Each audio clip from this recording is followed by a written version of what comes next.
Good evening, Toastmasters and our fellow Toastmasters from the Buddy Club.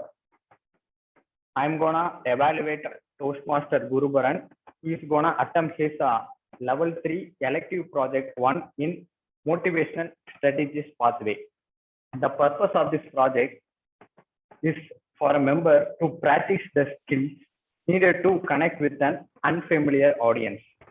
He titled his speech as Evolution of Generations, similar to our TMOD's title, I think so. Over to TMOD, all the best to my target speaker. So Toastmaster Gurubaran is ready as a politician with the Vanakkam in the beginning. So all the best, Toastmaster Gurubaran, for your speech. Again, Vanakkam. Vanakkam.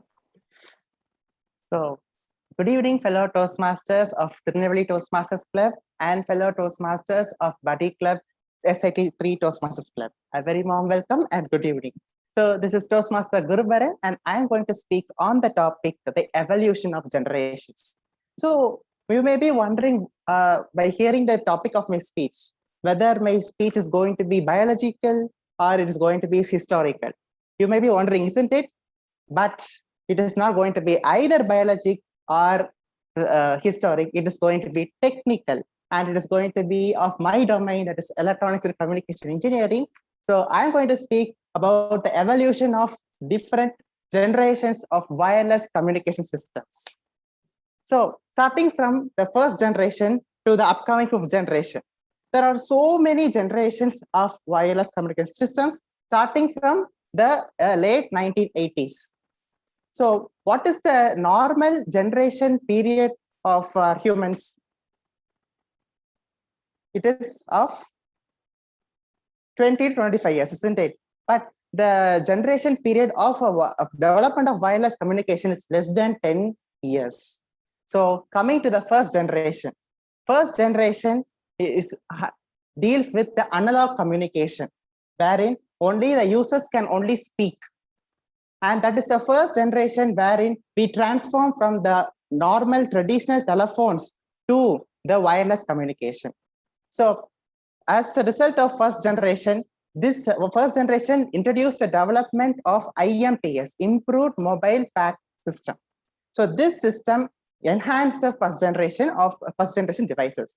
And till today, Russia uses 1G network. Then second generation. So during second generation was started in the beginning of 1990s with the evolution of a technology called GSM, Global System for Mobile Communication. And it provided a data speed of 10 kilobytes per second. Then further to move on into 2G, and technology called GPRS came, and the full form of the GPRS is Global Packet Radio Service.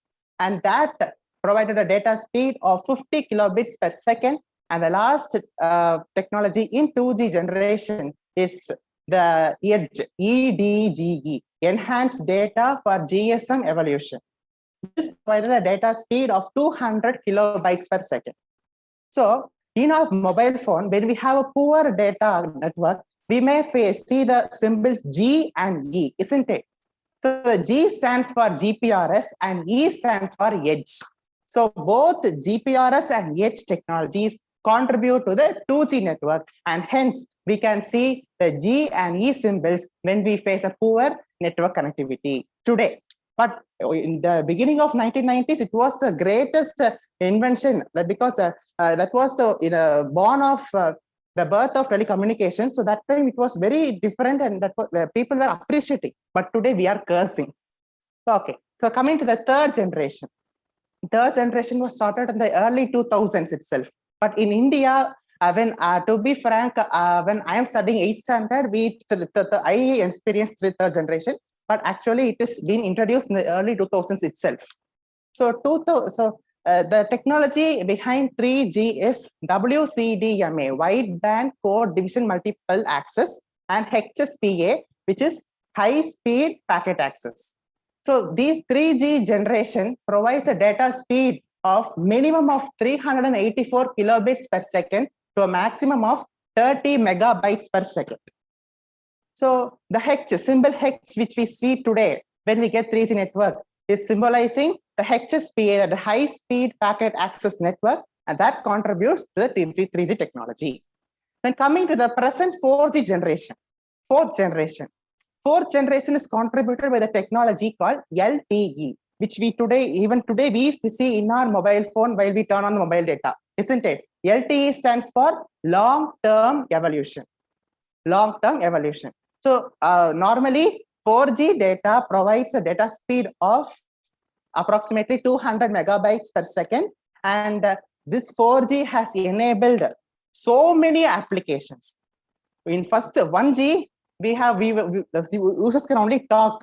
In 2G, we can voice call, SMS, MMS, and so on. In 3G, there came video call.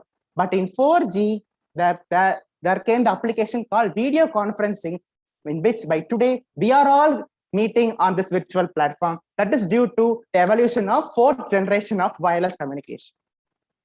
So coming to the upcoming fifth generation, actually fifth generation is already developed, but it is still being in the approval stage in many countries, especially in India. In India, we have not introduced 5G network. So this 5G network is going to use the technology called, the modern technology called MIMO and OFDM, that is many input, many output, and orthogonal frequency multiplexing device.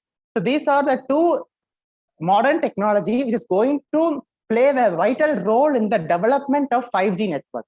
And mark my words, this 5G is going to rule the world in the next 10 years, because 5G is going to give life for so many future applications like Internet of Things, embedded systems, virtual reality, and so on. A doctor sitting in Los Angeles will treat a patient sitting in Tirunelveli by one-on-one, by the use of virtual reality concept. So world is going to embrace this concept as a result of this 5G fifth generation of wireless communication networks. So coming to the future challenges. So today we are facing a world, and we are imagine the world before 10 years facing COVID pandemic. There will be no online classes. Nothing would have happened if the pandemic occurred in 2010. But it is due to the evolution of wireless communication technology, we are having, even though we are in an unpleasant situation outside, we are facing a normal world inside. So that is because of the idea which we are embracing with enthusiasm of the wireless communication systems. So in technology, we have to use all the technology in a very good manner so that this technology can be used in a constructive purpose. So having said that, this is Toastmaster Gurubaran signing off. Thank you.